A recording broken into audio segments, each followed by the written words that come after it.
Assalamualaikum warahmatullahi wabarakatuh. Raditu billahi robba wa bil islami dina wa bi muhammadin nabiyya wa rasulah. Rabbi shrah li sadri wa yassir li amri wahlul 'uqdatam min lisani yafqahu qawli. Pertama-tama dan yang paling utama, marilah kita panjatkan puji dan syukur atas kehadirat Allah Subhanahu wa taala, karena atas segala limpahan rahmat-Nya lah sehingga kita masih diberi kesempatan untuk menuntut ilmu. Salawat serta salam tak lupa pula kita kirimkan kepada junjungan Nabi besar kita, Nabi Muhammad SAW. Nabi yang telah merobek-robek bendera kekafiran dan membentangkan bendera keislaman. Baiklah teman-teman sekalian, kali ini saya akan membahas tentang korupsi. Nah, apa sih itu korupsi?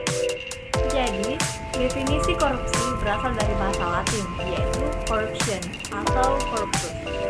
Korupsi ini dapat diartikan sebagai suatu kebusukan, keburukan, kebejatan, ketidakjujuran, dapat disuap, tidak bermoral, dan penyimpangan dari kesucian. Menurut Subekti dan Yitro Sudibyo, bahwa korupsi adalah korupsi, perbuatan curang, tindak pidana yang merugikan keuangan negara.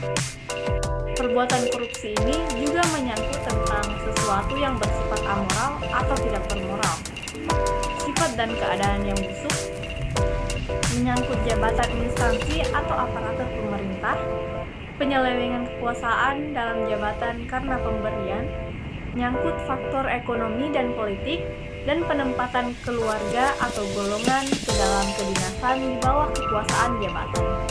Adapun berbagai macam bentuk korupsi, yaitu yang pertama, ada kerugian keuangan, kedua, suap menyuap, ketiga, penggelapan dalam jabatan, keempat, pemerasan, kelima, perbuatan curang, keenam, bentuk kepentingan dalam pengadaan, dan terakhir ada gratifikasi. Selanjutnya yaitu faktor-faktor penyebab korupsi. Nah, salah satu faktor penyebabnya yaitu dari diri pribadi atau faktor internal. Faktor internal ini dapat berupa sifat tamak manusia, moral yang kurang kuat menghadapi godaan, gaya hidup konsumtif, dan tidak mau atau malas bekerja keras. Sedangkan faktor eksternalnya atau sebab-sebab dari luar diri seseorang, menurut Eliriana Harjapamekas ialah berupa kurang keteladanan dan kepemimpinan elit bangsa, rendahnya gaji pegawai negeri sipil, konsistensi penegakan hukum dan peraturan perundang-undangan, rendahnya integritas dan profesionalisme, mekanisme pengawasan internal di semua lembaga perbankan, keuangan, dan birokrasi belum mapan, kondisi lingkungan kerja, tugas jabatan, dan lingkungan masyarakatnya, lemahnya keimanan, kejujuran, rasa malu, moral, dan etika. Nah, adapun menurut Ansari Yamamah pada tahun 2009 menjelaskan bahwa ketika perilaku materialistik dan konsumtif masyarakat serta sistem politik yang masih mendewakan materi, maka dapat memaksa terjadinya permainan uang dan korupsi.